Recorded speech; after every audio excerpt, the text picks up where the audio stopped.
Qual o problema do material ser mais flexível? Eu não estou questionando a aplicação do regulamento. Eu estou questionando o regulamento. A FIA está cometendo mais um grande erro. Por quê?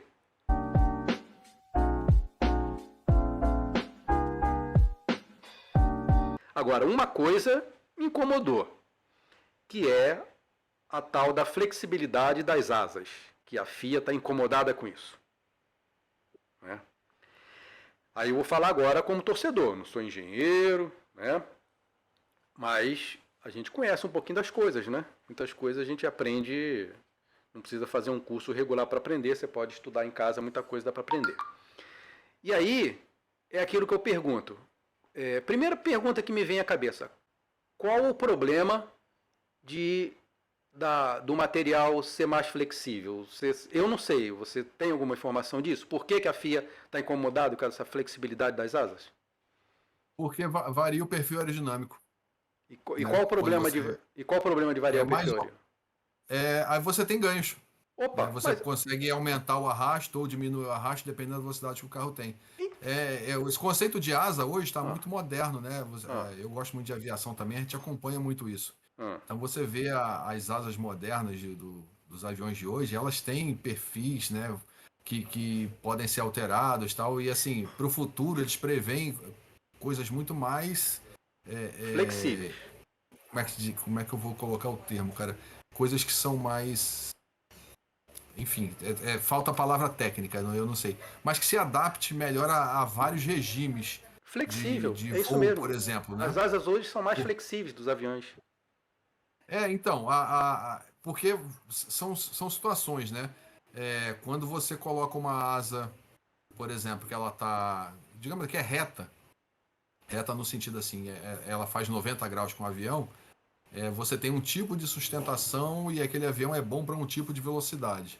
Quando você flexiona essa asa para trás, ela já passa a ser boa para outro tipo de velocidade, para outro tipo de voo. E para cima também, para cima e para baixo. Oi? Também muda. Essa flexibilidade para cima e para baixo também muda o desempenho. Sim, também, exatamente.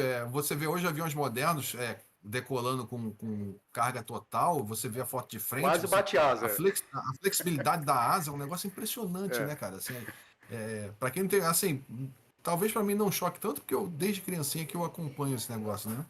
Mas para quem não tem muito costume, deve achar um absurdo. Pô, vai quebrar, não sei o que. A gente sabe que não vai, né? Tem uma folga. A engenharia põe uma folga muito grande ali de segurança, né? E no carro ali funciona a mesma coisa, que a asa do carro ela é mais ou menos assim, a grosso modo, é uma asa de avião invertida, né? Sim. Que a asa do avião, ela joga o avião para cima e a asa do carro joga o carro para baixo. O princípio aerodinâmico é o mesmo. Eles têm as alturas ali mínimas do regulamento, né? Então o carro parado ele está na altura mínima ali e ele tem uma ação aerodinâmica na frente do carro, por exemplo, né? A partir do momento que você permite que aquilo se flexione, além de um certo limite, ele vai descer tanto que vai ter outro tipo de ação aerodinâmica. Sacou? Então eles limitam para que se mantenha mais ou menos todo mundo ali na mesma área de atuação, né? Ok, então... Para mim, assim, é uma questão de limitação mesmo, porque se o cara tá ali, tá desenvolvendo o projeto, ele está conseguindo tirar mais dentro do que está ali, eu acho que não deviam ligar para isso não. Mas, enfim, o pessoal usa isso, porque eles limitaram. Se ele não tivesse limitado, aí tava beleza. A asa ia flexionar como quisesse e tal. Mas como tem um limite, então as equipes ficam umas de olho nas outras, né? Porque tipo, esse cara tá baixando 1 centímetro aí do limite máximo. Com 1 centímetro do limite máximo, ele consegue mais pressão em determinado momento, né? E aí Sim, mas essa questão fica variando durante a volta, né? Sim, quando mas o carro não está mais acelerado, quando está menos acelerado. Sim, mas eu não estou questionando a aplicação do regulamento. Eu estou questionando o regulamento.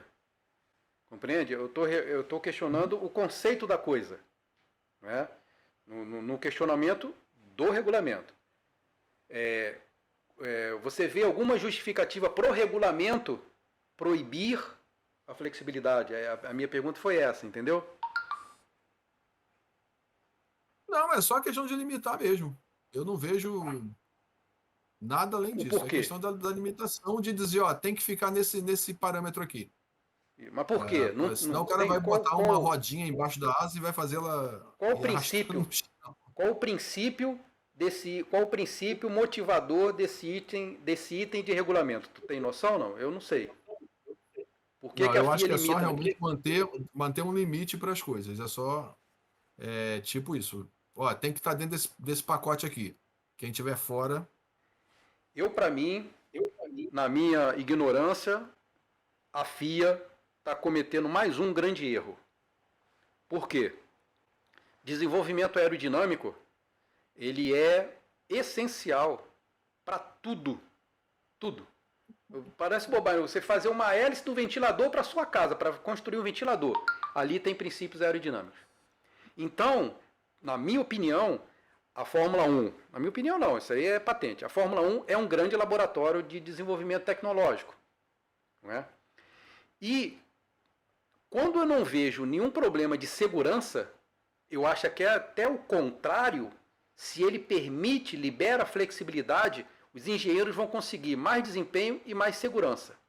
E eles vão desenvolver, se ele tiver a liberdade para flexibilizar à vontade o material, flexionar, melhor dizendo, à vontade o material, ele vai trabalhar nisso e vai contribuir para a sociedade com mais um laboratório tecnológico, que é a flexibilidade de materiais, que é utilizado nas asas dos aviões, que pode ser utilizado para os aerofólios de automóveis. Aí muitos automóveis têm aerofólios, já sai de fábrica com aerofólio, né? Mesmo sem ser esportivo. Ele tem alguma substância, alguma superfície lá atrás, um aerofólio. E ali ele pode também calcular alguma flexibilidade.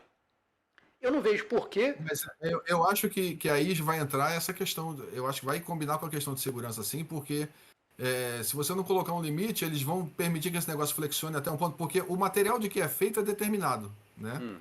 Pela questão de contenção de custos, tal, tudo os materiais que compõem o carro eles são determinados e esses materiais têm limites, tem limites estruturais, né? Então, Sim. se você permitir que ele flexione além de um ponto, ele pode correr o risco de quebrar, certo? Isso é um ponto de vista meu, não estou falando aqui que Entendi. é exatamente isso, Entendi. certo? Mas eu acho que pode haver uma preocupação aí de que não exceda o limite estrutural daquilo que é feito, da peça como ela é construída, né? Porque o regulamento hoje ele determina mais ou menos o formato do bico, ele especifica quantas aletas pode ter, qual o limite que elas podem mexer durante a volta e tal, né? E aí, não só pela questão de dinâmica, mas pela questão de resistência do material de que ela é feita também. Compreendi e penso que tem algum fundamento sim. A minha dúvida é se a FIA realmente tem o know-how tecnológico para dizer para os engenheiros das equipes qual é o limite. Eu acho que assim tem, cara, e aí vai entrar nessa coisa que você falou aí, né? Eles colocando o limite, né? Os engenheiros se viram para contornar o limite, né? Você vê que, tipo, quantas manobras foram feitas ao longo dos anos para reduzir a velocidade dos carros. E aí, com 2, 3, 4 anos, os carros estão chegando de novo. Aí já tem que fazer outra, jogar outra âncora. Aí você vai, puxa aquela âncora e tal, entendeu? Então, assim, tem o lado positivo de todas essas limitações, que é botar os caras na prancheta. Então, Né? mas E olha aí só. isso aí acaba resultando realmente em melhorias, né, para os carros de rua, por exemplo, né, que era aquela essência inicial da Fórmula 1. Então, mas se Né? ele Hoje está proíbe. muito mais hoje tá muito mais na Fórmula E do que na Fórmula 1, né? Eles estão muito mais próximos do carro de rua do que a Fórmula 1. Mas, assim, o laboratório é grande. E assim, a gente tem verdadeiros gênios ali Da engenharia. da aerodinâmica, da física, de tudo, né? Você vê a equipe mais fraquinha ali, o engenheiro é genial, né? Sim, A mesma coisa do piloto. Aquele piloto é ruim. Pô, não tem nenhum piloto ruim ali, não né? tem. Eles têm a escala entre eles ali, quem é o melhor, quem é o. Isso.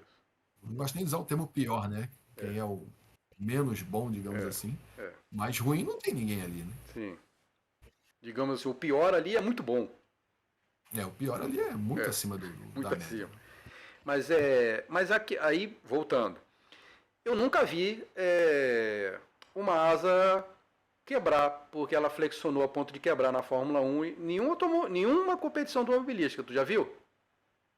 Eu nunca vi. Não, não, mas aí os caras, se a gente disser isso, os caras vão dizer, porque tem o limite, né? Que eles não permitem, Não, não, né? mas não tinha limite. Antes de ter o limite. Não, sempre teve, sempre teve essa contenção, né? Essa limitação. Nunca foi. Só assim lá na década de 70, eu acho que aí era mais solto, porque aí cada carro tinha um formato diferente, né? Depois que o regulamento começou a ser amarrado, ali lá pela década de 80, né? Até do formato dos carros. Eu não sei se você lembra, teve uma época no começo da década de 80 que os caras corriam sem asa dianteira. Uhum, Né? Alguns carros, né, não tinham asa, eles optavam por aquilo ali, porque o carro tinha um efeito solo tão grande uhum, no corpo dele, do assoalho, né? sim. Que não tinha. Então, depois que passou a ser obrigatório, ele sempre teve algum tipo de limitação.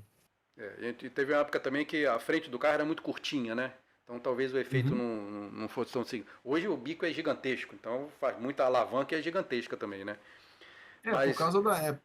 é, Mas o bico cresceu para proteger o piloto, né? então, Não mas foi aí eu questão fiquei aerodinâmica. Desculpa, oi. Você falou no final, não escutei. Não, assim, não foi pela questão aerodinâmica, né? Quanto tempo demorou para voltar o que é hoje, como se fosse aquele carro asa, né? O carro asa Sim. era espetacularmente rápido, né? Acho que no final da década de 70, né? Aquelas É, lotes ali do Gary Chapman e tal. E ele só tinha um problema, ele não podia descolar do chão, senão ele também decolava, né? A asa perdia a função de sucção, o carro ia embora. e tinha Então eles aquela tiveram grande. que segurar aquele ali, e Tinha aí aquela. vieram várias outras, aumentar o tamanho do carro, aumentar o peso, né? Isso. Esse babá todo que nos levou a hoje esses dojões que correm aí, né? Porque É. a gente já comentou aqui em outra. O Fórmula 1 hoje é do tamanho de um Dodge, aquele antigo, né? Que É. tinha aqui, do Dodge Dart, da Agora Galaxy. o carro asa, né, antigo, né, o primeiro que desenvolveram, ele tinha aquele grande problema que ele tinha uma beirada, né, tipo uma saia nas laterais, né, que aquilo ali continha, canalizava o ar. E qualquer Uhum. coisa, às vezes uma zebra mais alta, quebrava uma saia daquela e aí perdia o efeito solo e aí poderia causar acidente grave, né? Eu lembro que na época tinha a curva que ele, antes do carro asa, ele fazia 120, com o carro asa ele fazia 180. Então é muita diferença. Tem aquelas soluções absurdas. Tu lembra de um Brabham que tinha um turbofan atrás, era um ventiladorzão? Ele fez uma corrida só e depois a própria equipe tirou e falou: "Ó, eles vão proibir esse negócio, vamos tirar." Ele fez uma corrida só, ganhou e eles usaram lá. O regulamento não permitia, mas eles usaram uma brecha lá para interpretar uma questão da que a peça não podia ser presa, tinha que ser solta e colocar aquele bicho lá. Uhum. E tem uma entrevista que é hilária. O Bernie Eccleston, o Nick Lauda e o Nelson Piquet. E eu não lembro quem era o outro que estava junto. Né? E eles comentando que esse era Brabham ali no final da década de 70. E eles falando sobre esse carro, quão estúpido ele gerava de aderência, né? Se eles faziam a curva, o Piquet falando, a gente fazia a curva com a cabeça saindo para o lado assim, e a força era tão grande, o carro não desgarrava. Né? E eles acabaram, proibir aquele negócio e forçaram a equipe a descobrir outros caminhos para prender o carro no chão, né? Eu acho que É, o mais notável foi realmente o aumento de tamanho, né, cara? Eu acho que eu comentei com você, eu mandei as fotos, né? Eu fui ver sim, a Aston Martin quando ela esteve aqui no Rio. muito grande, né? E, rapaz, ó, eu tinha visto a corrida no autódromo ano passado, né? Você vê que o carro é grande. Mas você chegar ali do lado dele, É cara, muito é grande. estúpido. É estúpido. É um Assim, caminhão, né? Um eu caminhão. tenho 50 anos que eu vejo corrida, sei lá. Eu nunca imaginei que o carro fosse tão grande daquele jeito, cara. É imenso. É um Dojão mesmo. Um Dodge Dart, um Galaxy 500. É um trambolho, é imenso. Você É. não consegue entender como os caras correm naquele negócio. E tipo, aquela curvinha, a curva 1 do circuito de hoje lá, que é aquele Szinho apertado. Como é que os caras passam com dois carros daquele ali, cara? É, É impressionante. é Os verdade. caras são realmente muito acima do nível. Mas eu queria deixar aí se você por acaso tiver alguma coisa, deixar para as pessoas em casa, se alguém tiver essa informação, que eu tenho essa curiosidade do porquê, qual o critério técnico que a FIA usa para limitar a flexibilidade. Será que ele tem um estudo lá de que o material quebra? Isso daí? Eu queria saber disso. Para mim, sei lá, na minha humilde visão aqui de torcedor, é mais uma vez a FIA se metendo, de repente não é para se meter. Cria o regulamento, mas aí ninguém pode, libera o regulamento, deixa o engenheiro trabalhar. Será que quando eles estão aumentando, olha só, eles estão diminuindo a flexibilidade. Eles estão sendo mais rigorosos na flexibilidade. Caramba, os materiais hoje em dia são cada vez mais desenvolvidos para a flexibilidade. Então hoje tem-se ligas mais flexíveis que resistem uma torção maior sem se romper. Então, não sei. A minha ignorância aqui, para mim... Porque tem o custo, né, cara? E tem o custo de desenvolvimento, aí você, cara, vai mas entrar aí cada equipe vai usar a sua estratégia. O que ela quer investir mais. Mas assim, a função deles sempre foi essa, né, cara? Sempre foi conter. Há muitos anos atrás, mas muito mesmo, coisa de uns 15 a 20 anos, eu vi uma reportagem se eu não me engano, na Quatro Rodas, ou foi naquela Auto Esporte, em relação à época, né? Eles assim colocaram tudo que o regulamento proibia e como seria o carro se não houvessem aquelas proibições, né? Uhum. Então, tipo, naquela faixa eles calculavam que o carro já bateria 420 por hora. Caramba. Em 2004, 2005, sei lá. Eu acho que tem mais ou menos por aí. Então tu imagina hoje, né? Se não tivesse nenhum freio no regulamento, o quanto que esses carros estariam andando, né? O que você acha, Lucas? Tem alguma opinião quanto a essa questão da flexibilidade das asas? Não? Para mim, isso me incomoda muito. Queria... Se alguém tiver alguma informação técnica aí, comenta com a gente. Coloca a sua opinião aí. O que você acha? Você é contra ou a favor do limite de flexibilidade das asas do Fórmula 1?